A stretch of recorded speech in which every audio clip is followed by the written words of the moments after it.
Democrats, and he'd be getting petitions to recall Newsom.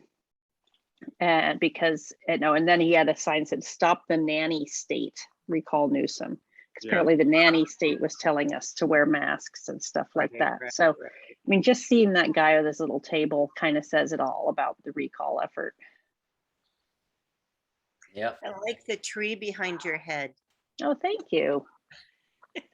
Yeah. I decided to beautify my wall a bit since it was in a lot of Zoom meetings. But I see some of you are in, Esther is in some kind of a palace or it's something. beautiful, Esther. Yeah. I'm in Spain. I was going to ask if that was from the time of coexistence between Muslim, Christian, and Jews in Spain. It was the golden age. Yep. Yeah. Wow. Very Gorgeous, cool. gorgeous, Yeah. building. I wanted to go to Paris to see the Arc de Triomphe as festooned by Cristo. It's a short window, but Karen said we couldn't because of COVID. Hey, I don't think you can go to Europe right now. Such a killjoy. Yeah. Well, I know. They're taking it down in October or sometime, and it'll Already? be gone. That's it. It's just this Oh, little narrow opportunity. So Well, I could get into Europe, I'm sure. speaking of being a killjoy, I'm going to get everything started. Welcome everyone to our Hana here at First Unitarian Church of Honolulu. I'm Reverend TJ, and this is a time where we gather each week to ask some questions, get some answers, chat a little bit about what's going on with us. It's an informal time of just kind of gathering and talking and learning together. So one of our favorite things to do is have guests to share with us some of what is going on with them and in the world. And we're very delighted to have our very own regional staff person, one of our first guests actually last year for Hana. oh wow. Oh, how sweet. Yeah, the Reverend Sarah Gibb Millspaugh, who's our regional I want to say regional lead, but that's not really the word. I'm your primary contact. Primary contact. And Okay. Carlton Elliott Smith, who I think also came Yes. to one of your Hanas, is the regional lead. So he's my boss. He leads our team. I keep in my brain, but yeah. So Yeah. our folks here. So Reverend Sarah, welcome back. And Thank you. just for folks who don't know, do you want to tell us a little bit about what you do as our regional person? Yes. Well, part of my job is to just really embody the covenant and care that our congregations have for each other. If you know about the way that Unitarianism was set up back in the early days, and I am speaking specifically about Unitarianism as opposed to Universalism, they got together in their old New England hats, and they made a covenant about how we care for each other, and also sometimes how we admonish each other if we're out of line. And like that was a covenant between congregations called the Cambridge Platform. But that's, I was thinking back on that history and realizing that part of my role now is really, it's embodying that connection between congregations, that kind of care, sometimes admonishment, sometimes we have a role in helping, helping congregations have, and religious professionals in particular, have good and safe and healthy practices. And so part of my job is just being in relationship with you, knowing what's going on with you, so that I can be an effective partner when you need help, and also so I can help partner with others, like when you have things to offer to others, which you do a lot. Like you just had the Jubilee workshop and opened it up to people beyond Honolulu. So I'm really interested in hearing about that and how that went. Yeah, I'll leave it at that.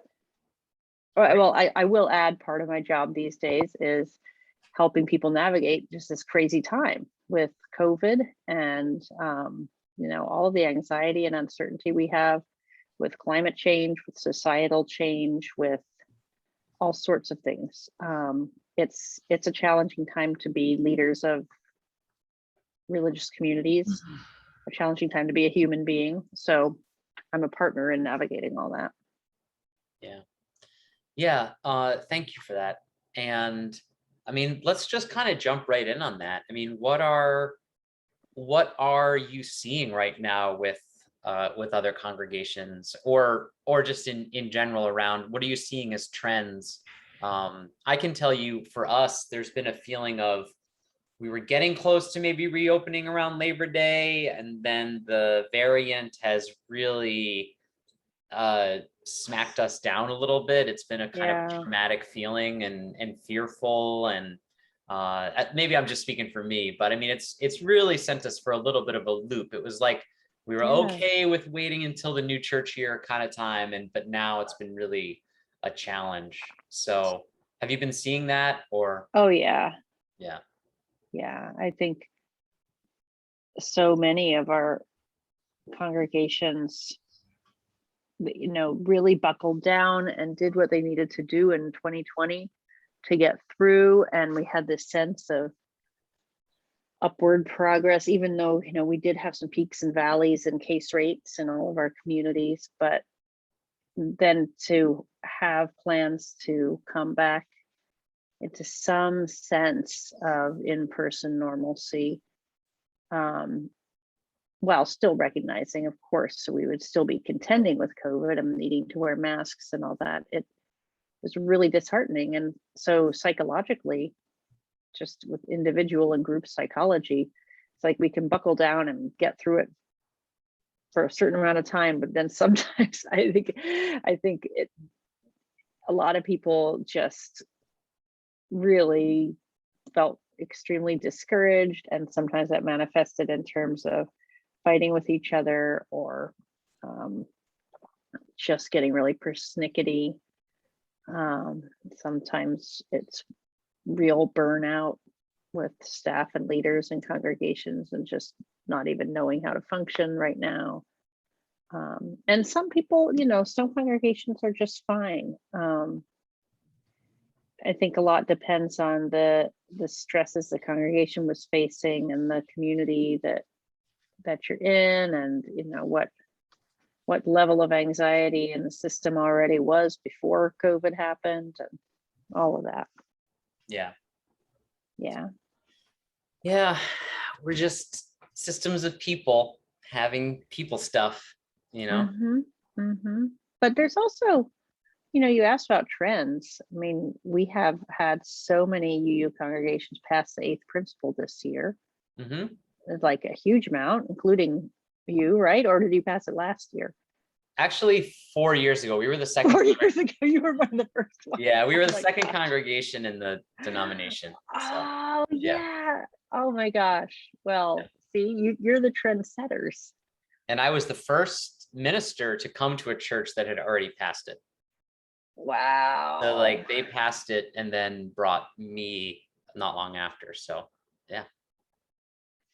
That's fantastic. I applaud you. Yeah. Yeah, it's great. It's been great. Yeah.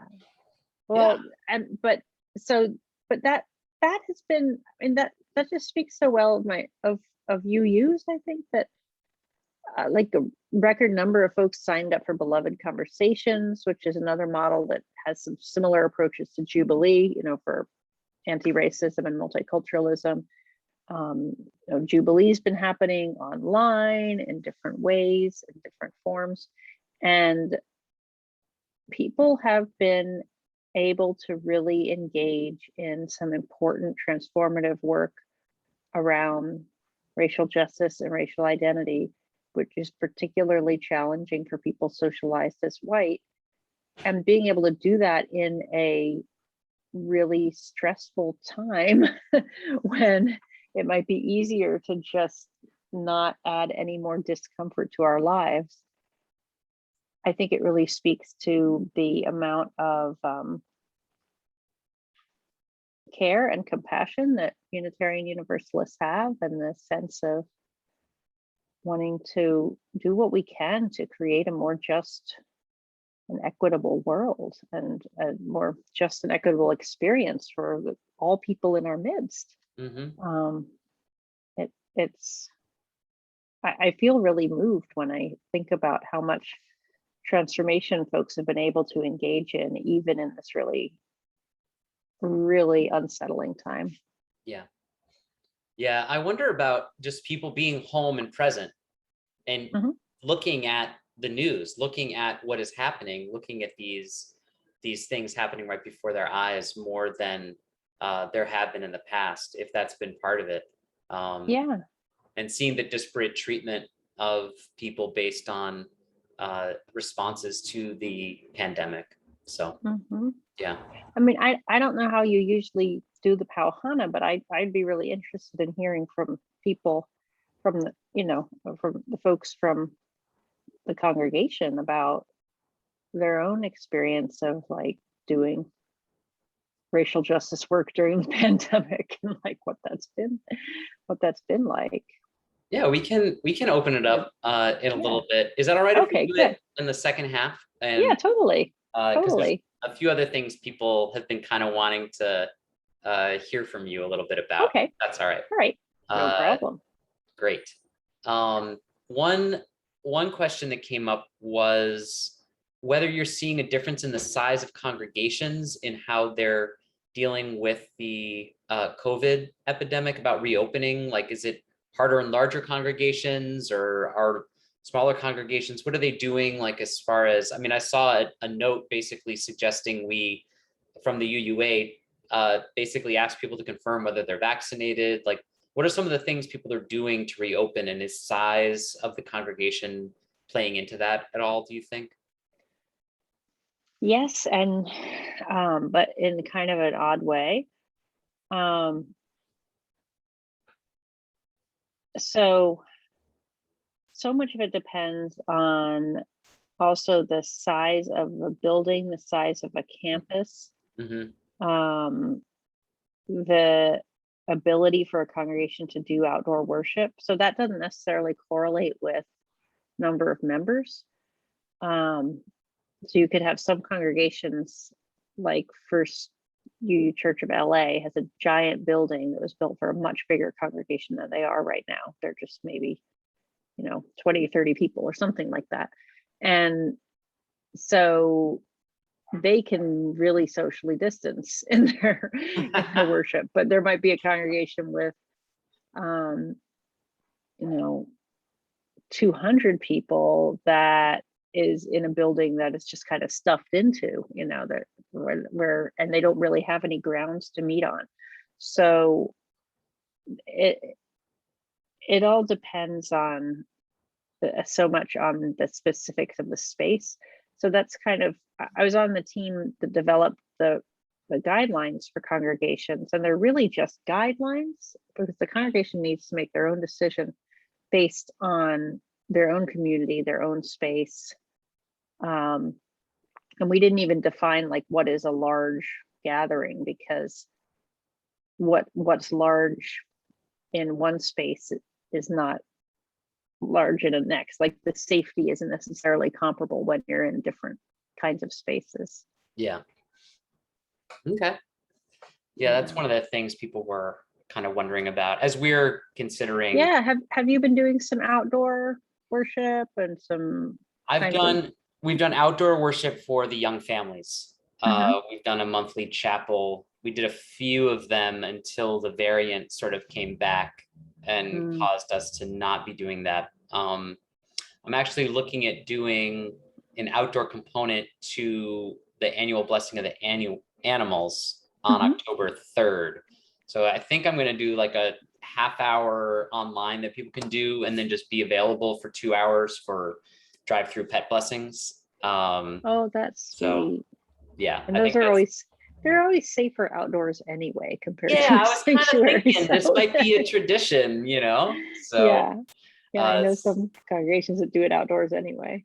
Yeah. So I'm figuring out the logistics, but I'll announce it Sunday one way or the other, how we're going to do it. Yeah. But so that's one of the things we're doing. The other thing about our church is that there's a lot of wind in it. If we open up all the windows, you can't have paper around, so we've gone back and forth about what that means for reopening. And we have a very high percentage that have been vaccinated just by what I'm aware of. And so there is a team and the board are looking really closely at when it's time to come back. But there's been kind of an ethic in our decision-making process of we'll all go back when we can all go back, and right now with the way that young children not being vaccinated is causing some delay for things like that. So there's a few different things we're looking at, but yeah, that's kind of where we're at in the process right now.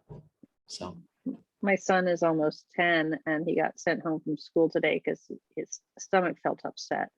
Yeah. And he's fine now, but he can't go back till he gets a COVID test. And that's going to take a few days. He's going to miss 3 days of school because of having an upset stomach. Like it's an interesting time that families are in this time of kids not being able to get vaccinated and needing to be in school. And I think being able to make it easier for families to just say, okay, we're not going to add one more risky element to our kids' lives right now until they can be vaccinated is smart. And I appreciate that you're thinking about the everybody, not going back until everybody can go back. I think that has a lot of integrity to it. But it can be really frustrating for people for whom online stuff just doesn't work.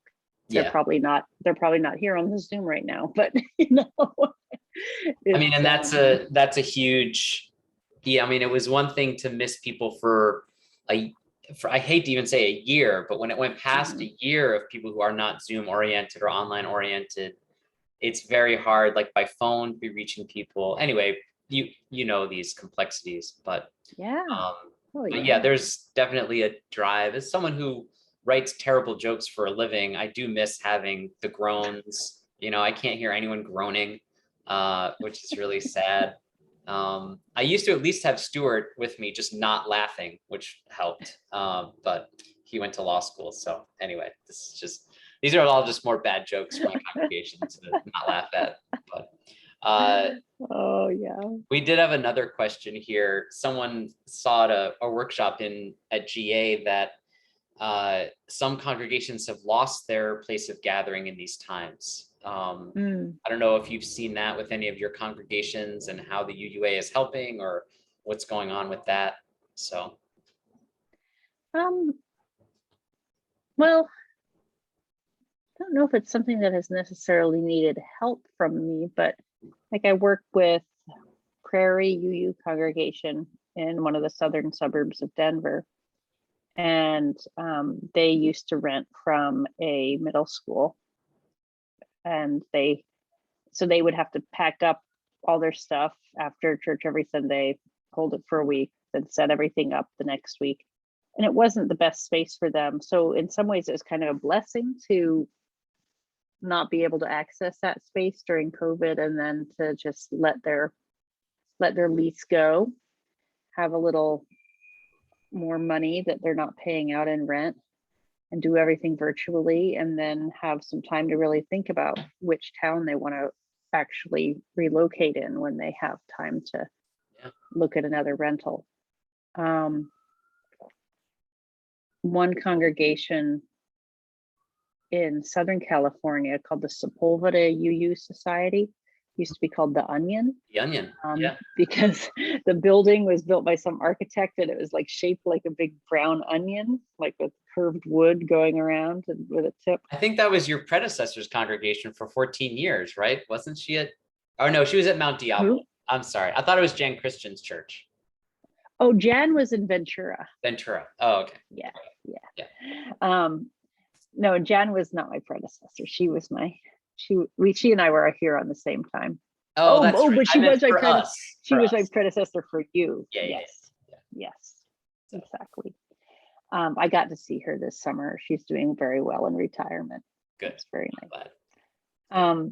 So the Onion, they were really getting very small. They decided to close, this was maybe a year before COVID, they decided to not have a minister anymore, hire an executive director who would manage the sale of their building and the closure of themselves as an entity. And they did that during COVID, but then they met online and they said, gosh, we kind of like meeting online.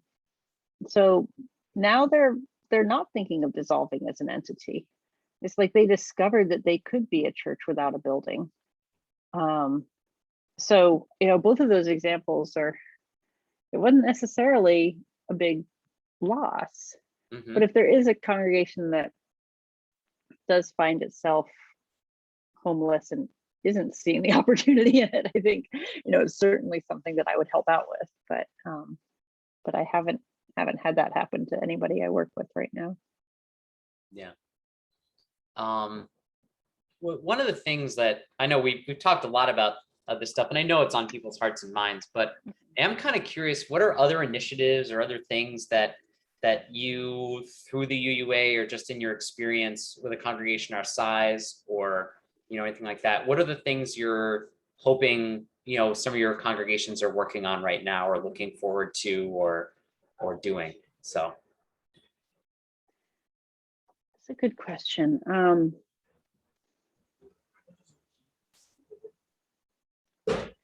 I think one of the things we really need to recognize is how we're not in business as usual anymore, and we're not going to go back to business as usual in terms of our whole society, but also our congregations. Trying to help each other live in the tension that comes from wanting the comfort of the way things used to work,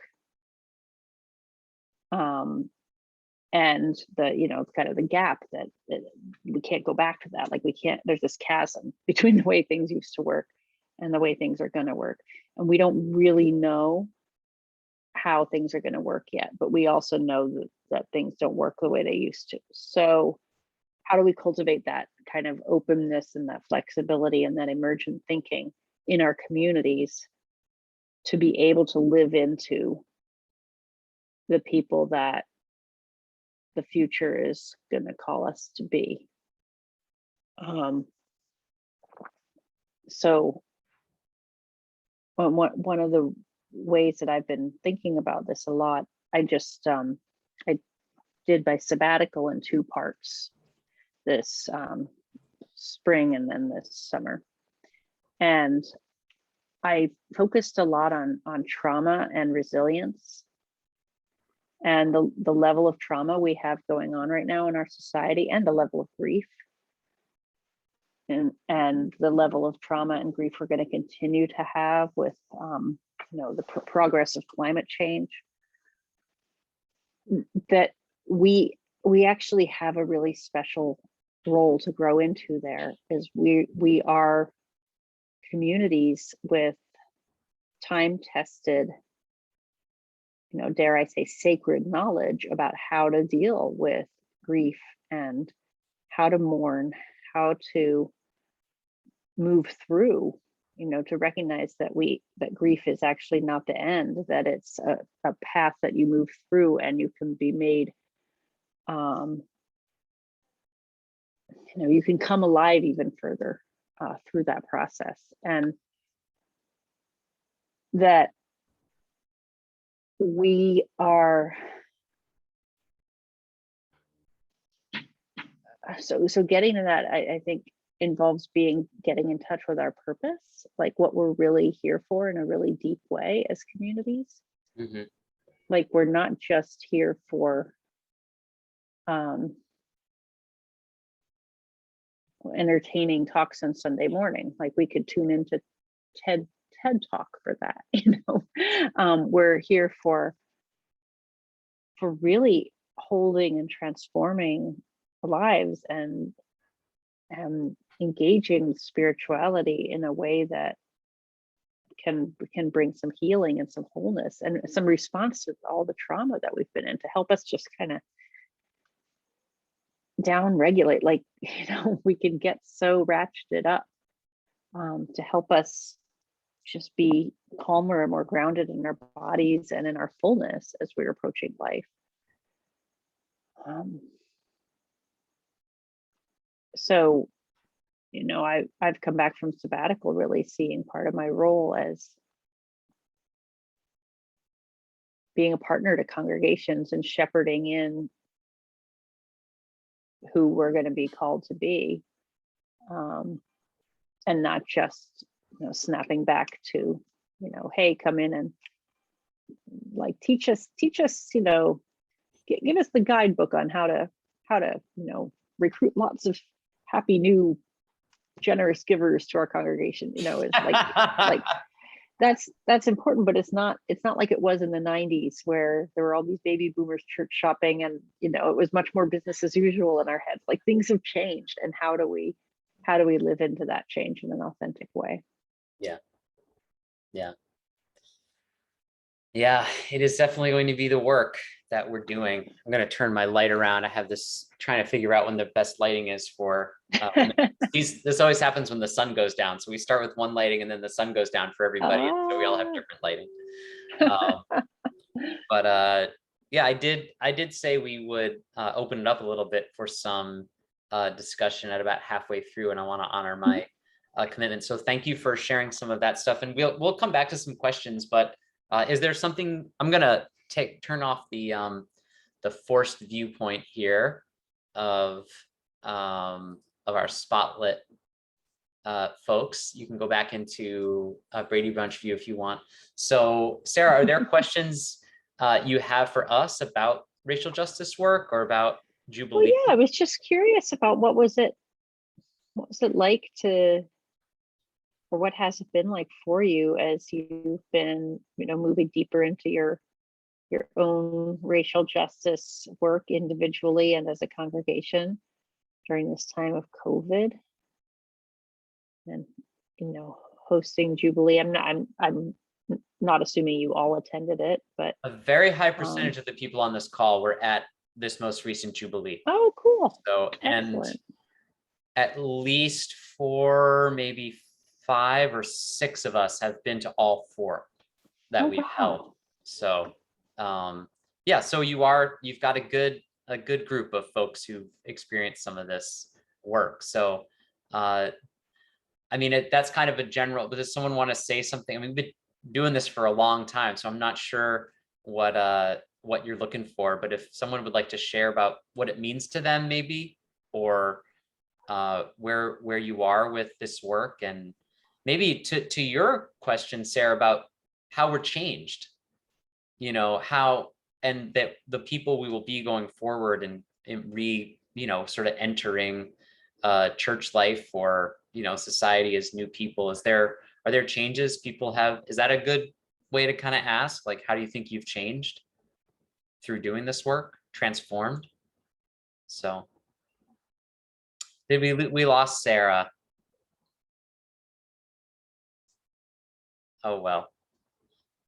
Can you all hear me? Okay. Yeah. I have.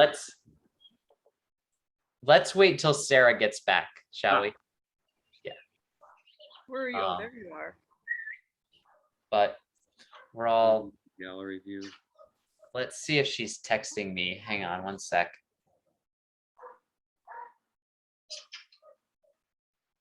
There she is.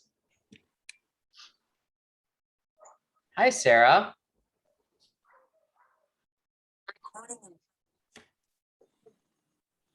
Did your computer die? My just went out. I think there's a problem with my Wi-Fi. I'm sorry. It's okay. I really want to listen to you. I didn't mean to ask a question and then just appear and started to answer. It was fun. I just started making up random questions, hoping you'd approve. So what I landed on was, how have we been changed or transformed from through this work, or how are we hoping to be? But that's wonderful. we've already got a hand up over at Shea Velocic. So Richard, do you want to? Sure. Sure. I have noticed for myself, and just recently struck me, it's due to focusing on racial justice for so long. Unfortunately, couldn't make it to this Jubilee, but been to a couple of them. But in my interactions and people in general feel more open and fearless. Mm, that's wonderful. Yeah. And that just very recently struck me, so I'm letting it kind of reverberate what that's about. That's great.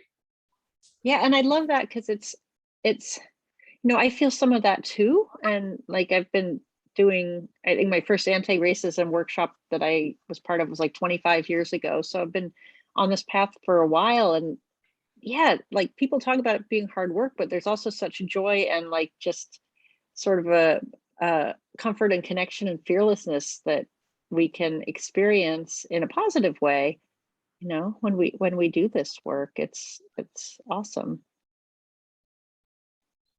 Thank I you. see Jill's hand going up. Go ahead, Jill. Hi, Sarah. Hi.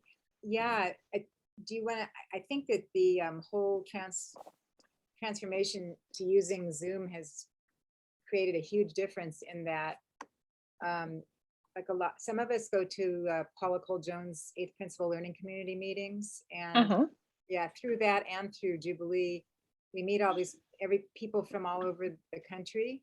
Like we're very isolated here in Hawaii. Oh yeah. So it's opened up our possibilities. A lot of these people, we've been getting a lot of calls from people from congregations all over the country asking us will you do a Zoom meeting with us? We want to know how you started the Adore program. We want to know how you adopted the 8th principle. Like they're a lot. Oh, that's great. So we've been connecting with people from all over, and then the concept. Oh, A lot of them are coming to our door meetings, and also Carla can talk to you about the microaggression workshop, but they come to the microaggression workshop. So we've had people from all over the country joining our activities here, and Wow. so it has a whole different feel to it. yep. And yeah, and so that also kind of poses the challenge of when we go back to in-person, how are we going to continue, like do a hybrid of in-person and these meetings, because our meetings are not just passive where you film it and you show it, we have discussion. So it's more challenging, but so we have to figure that out. But anyway, we have gone through this transformation of becoming much larger. We have a lot more. We used to have like 28 to 30 people come to our meetings when we were in person. Now we sometimes have like 45. Wow. Yeah, so That's great. yeah. And of course, as you know, the Jubilee, the one we had a week ago was mostly our church, but they do it like 5-6 times a year now, and people are doing it from all over.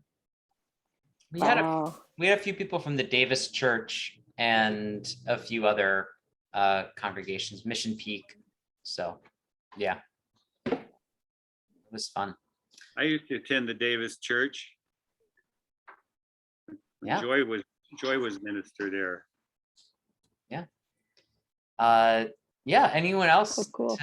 To my question posed from Sarah of how's this work transforming us or changing us, or how are we hoping it will? I see Carla's hand. Go ahead, Carla, and then Marie. Well, one thing for me, especially because we have so much access to so much amazing work and amazing people that are doing this work. It's like there are people we can get on to Zoom or webinars or whatever with that we would never see physically come to Honolulu. Yeah. So it's opened things up in just the craziest way. And in addition to that, it's been, at least for me, so much easier to find other communities here locally doing work, get involved with, and then see how amazingly connected people already are. When you start seeing people at 2 or 3 or 5 or 6 different things, suddenly the community, like I think of Paula Cole Jones's community of communities Mhm. distinction. And Yeah. I'm finding it to be an incredibly rich time. And to me, talk about COVID blessings. I mean, it's been really rich and remarkable. And the bigger challenge is what am I not going to go to? Or what am I not going to do, because the access is so much bigger. So Wow. yeah, it's been really, really great that way. Thank you. Yeah. Thank you. Marie, I saw your hand. Yeah, but now it's adding to both Jill and Carla. Is when Jill was talking, I realized that I sometimes forget that Adore and or Jubilee is ours, meaning Hawaii's church, because so many people from the continent and in other places in the world that I just think of it as like national. And then I realized, oh, this is ours. It's like, but yeah, it's gotten so much bigger. It's Yeah. wonderful. And one of my joys, and I know a lot of us is that also we get to have old members back Mm. that are living on the continent or somewhere else. Yeah. Yep. That's great. Yep. Nancy Young. Hi. Hi. And we have Allie from Egypt. It's Yes. It was And I a different cultural perspectives. Wonderful. Yep. Wow. And we had somebody from Japan for a while. Yeah, the time was so tough for him. A lot of times he was joining us when he still couldn't get to sleep. He has some insomnia. So Oh my he'd still be up at gosh. 4:30 or 5, and he'd hope to make it to service, but sometimes be like, oh, I'm feeling tired. Bye everyone. So yeah, it was fun. Wow. That's Just yeah. Yeah, Carla. Note. Well, quick note, similarly with our small group ministry, our chalice circles, our small group ministry program, I think every group has at least one person that doesn't live here. Yep. We've been able to, people who, like people said, moved away, but still feel very connected and just didn't want to give up those connections. It's been incredibly rich. And we've been able to, for example, us on the 8th Principal Task Force, we now have a person who's a member of our church, Kathy, who lives on Hawaii Island. And before, we're meeting in person, all of those things wouldn't be possible. And Oh yeah. so it's just opened the world up so much. And I think it's been really transformational for us so much because we are so isolated. We're the only UU game in town. Yeah. So that's made a big difference. Yeah. Nancy That's Schultz, wonderful. I can see you in the dark. Yeah, I know it's getting dark. So yeah, that brings up the question about governance. So like in our, we have a policy where people on the board have to be here on this island. And I wondered if other UU congregations are changing that kind of policy that, the board can be anywhere or whatever. Yeah, I was just talking with someone in Amato, Arizona, which is our southernmost Arizona congregation. And they have a new person on their board who is a member up in, I believe it's Wisconsin, half the year, and a member of their congregation the other half the year. They would always go back and forth, but I don't think they would have been eligible for the board before. So just because most of the Arizona congregations that have what they call snowbirds, people who are just down for the winter months. We don't know anything about that. We have snowbirds. Oh, okay. So you use the same term? Yeah, okay. So yeah, they wouldn't have been able to join a board before. So yeah, I mean, I think figuring out a policy is wise. And I can help you think about that if you need it. Just like how to be inclusive, but also how to make sure they're actually really committed and caring. when you've never met them in person and never will, you know, if you think they should be in leadership. I think I do wonder, and I mean, I'm just opining here, but I do wonder about a policy where there is a difference between a neighbor island who's like one Southwest flight in the morning away and someone who's in Michigan. You know, I don't know. I'm wondering Yes. if when we look at that policy, if that's, I mean, I know so many friends who work in construction or mineral work, like who are just always on some other island and they're back for dinner, you know, and things like that. So it is a little different. Yeah. So we'll see, but we do have a board member who I think is spending a lot of at least half the year in Bellingham, Washington, our Hana congregation. So does she live here too sometimes? Yeah. But we also have a member who said, I think publicly, not just to me, that we love you know, we love you, but I've been asked to be president of a congregation in Michigan. So he lives here, but he's helping a sort of faltering, and he's a longtime UU and just an exceptionally good organizer and leader and just a kind person. So he's been giving a lot of his time to guide. I think it's Michigan, some other state, or maybe even Canada. He's in some other place as president of the congregation there. Is there worship at like 3 a.m. your time? Something like that, but it's pretty cool. So, oh gosh. But yeah, other thoughts. Hey, Mike, how are you doing? Oh, you're muted though. Good. Yeah, we were just asking how people are going through, you know, how these times are transforming them. I mean, Sarah was asking about justice work and things like that, but I mean, some other ideas have come up about other ways that just these times we're in have been changing them, the way we do church and things like that. So any other things, because part of her role is to gather wisdom from different places and kind of share it. So I know she appreciates these kind of insights. So yeah, and I just want to say hi. I realized who Mike is. It's Mike Young. Yeah. Hi, Mike.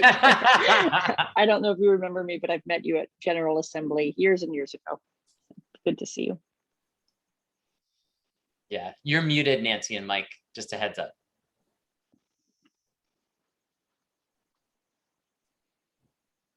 Not sure how to. Okay, well, so be it. I've tried. There we go. Yeah. No, it's just pouring up here and the chickens outside getting wet. Oh, okay. That is what chickens do in the rain usually. Yeah. So. Well, she goes under the edge of the roof sometimes. All right. Thanks, Nancy. Richard, I see your hand again. Did you have a question or comment? Yes, Sarah, I really liked what you were saying about to me, it was like the role of the worship aspect of church, if you will, is to how to live within these tensions. And it's so easy for us good libertarians to devolve quickly into a political action rally. How does a congregation hold that time, that worship time, sacred for those sorts of tasks? Well, I think it's all, you know, to me, it's all really connected, because the sacredness that we are born into, that is our birthright, is this deep interconnection with all people, all life, this earth, this deep interdependence. And we kind of delude ourselves into thinking that we are these, you know, autonomous individuals who don't, you know, aren't really connected to everybody and everything else. Amen. I know, right?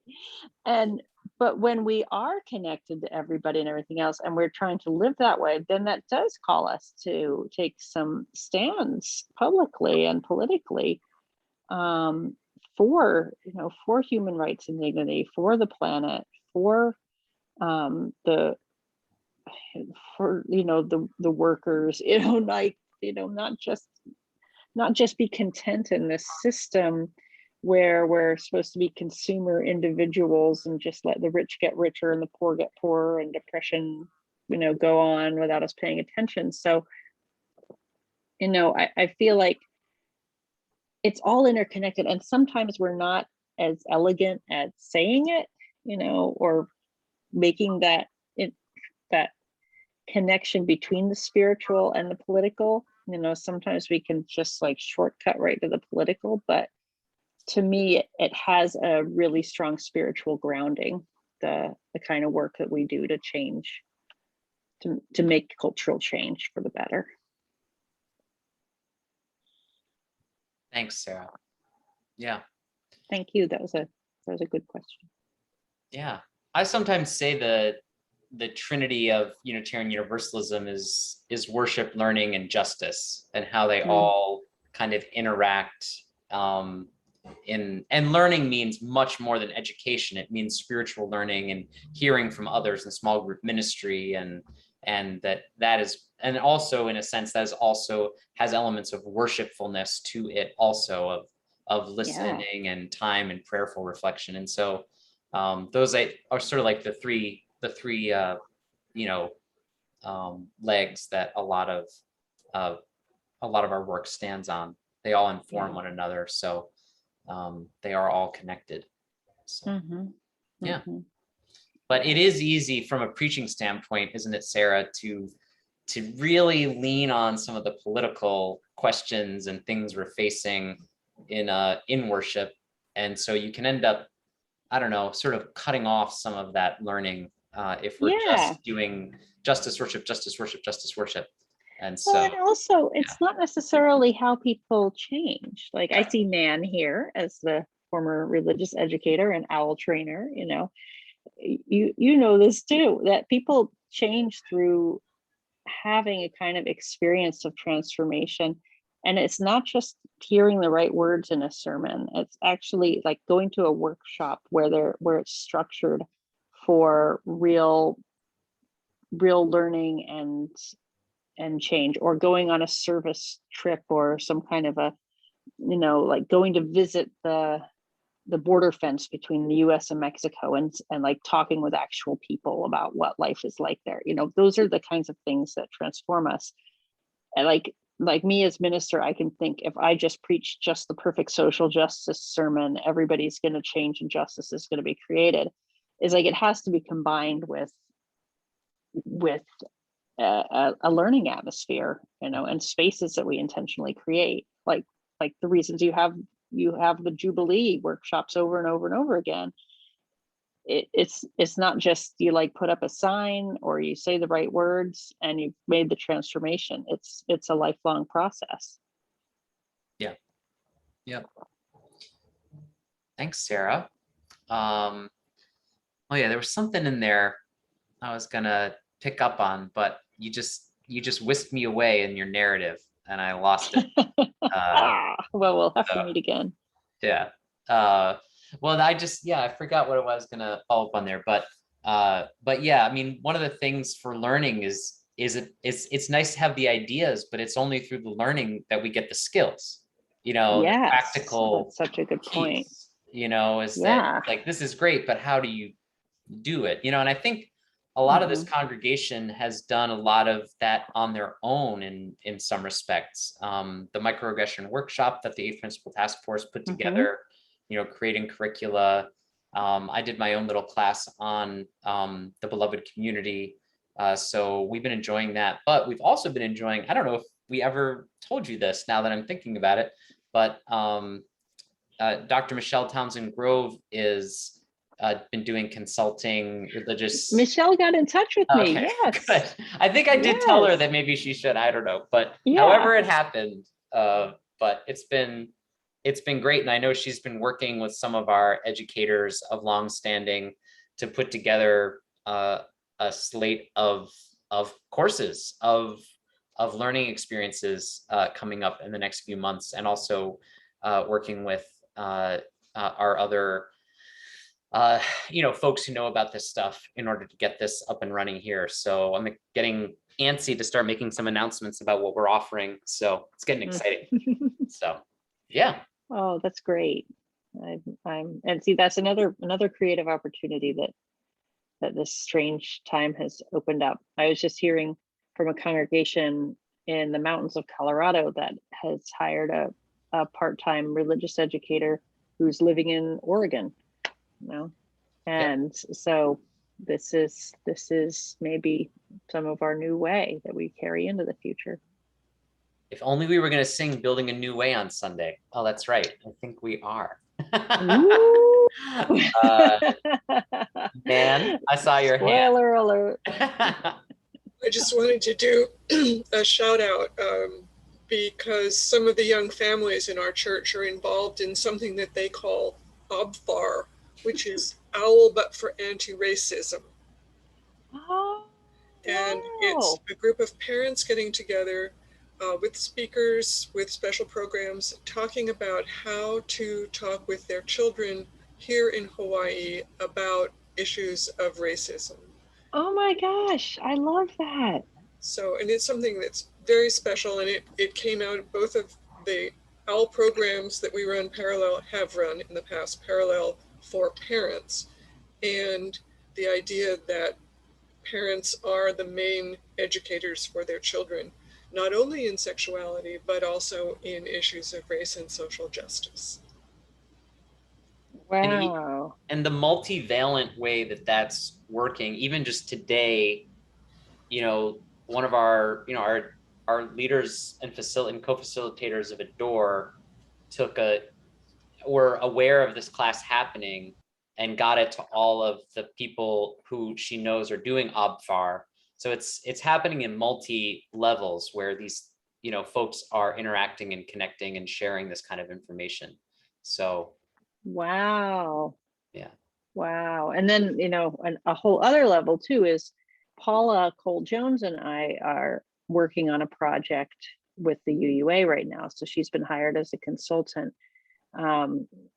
And so she and I and a couple other staff are looking at all the different resources that are out there for anti-racist transformation in congregations and kind of assessing where can we curate some of the best stuff that's out there and where do we need to develop new things and all of that. And so I'm sure she knows about the OBFAR, but I'm really happy to know about it now. And I want to hold that up as like a promising kind of practice. That's awesome. Thank you. Yeah, thanks for sharing that, Nan. Richard.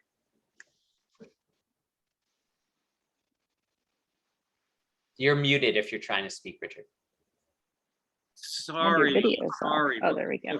What you were saying about how all of these levels are coming together and informing one another, and networks are forming and connections being made. It made me think of some of the stuff Donna Haraway and academicians of that ilk promoted.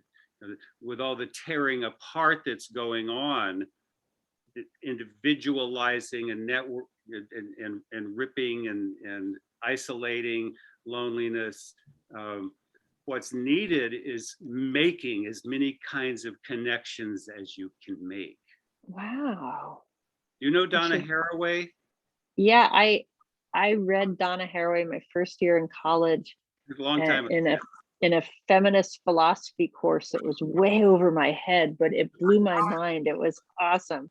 But she's brilliant. So I'll look that up. Is this a recent writing of hers? Yeah. You'll love the title of her recent book. It's Living with the Trouble. Oh, cool. I'll look that up. Thank you. Well, we've got a few minutes left, only because I have another 7 o'clock meeting to go to. But Sarah, do you have any other questions for us or anything we can tell you? Normally, we ask you, what can you tell us? And you know, since you're well, I will. Yeah. Gosh, you know, I was going to stick in the chat the subscription to our newsletter, but I'm on my phone now because the thing died out. But go to the UUA website and Google PWR newsletter subscribe if you want to get on our newsletter, because we have a leadership workshop coming up starting October, going in November, just 3 sessions. called Leading from the Heart. And a lot of it is about coming into your own leadership. It's not so technical, it's more spiritual leadership. It's free. And we'd love to see you there. And we also have a regional assembly happening here in San Diego, actually in February.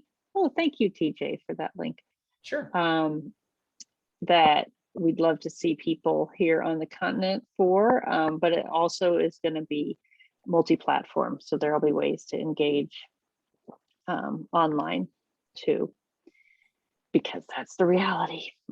Same with our General Assembly happening in Portland, Oregon. So a couple nice, maybe more accessible than usual because they're on the West Coast, things coming up.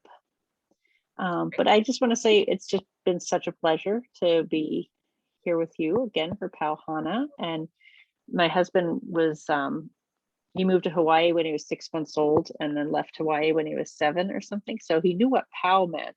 He was like, what's Hana? What's Hana? But what he said is he remembered everybody would say all POW to him. So I guess we're all POW, right? Yep. We're all done? All POW. Yep. Okay. Yep. I think in poker, they also use, not that I would ever play with the devil cards, but I think when you're done, if you're good, you don't want to get hit on in 21, you say POW. Here. Oh. I've heard it tell in these game rooms and such. Hawaiian grammarians would be slapping us. You do not say I'm POW. That means that like saying I'm dead. I'm dead. Yeah. Properly used, you do not say I'm POW. That's what the official grammarians say. What I said was all POW. All POW, Yeah. yeah. Is that correct? Okay, No. that's what John remembers. No. No, not all POW. Well, No, I'm not so to glad not we're. to the purists, not to the purists. The funny thing is, that's what we all say, and we all know what we mean. So the language evolve and change. Yeah. I would love to have a grammar discussion, here about whether proper grammar is a tool of class and authoritarianism, or whether how people speak is actually more important. But instead, Or if Howleys say all POW isn't a problem. So yes, this is a good question, but it's been a pleasure. And I know you have to get to something. And we have thank you all. A POW Hana panel with philologists and linguists. Yep. Exactly. That's for next week. All right, everyone. Have a blessed night. Have Bye, a good night, everybody. everyone. Thanks, everyone. Take care. All right.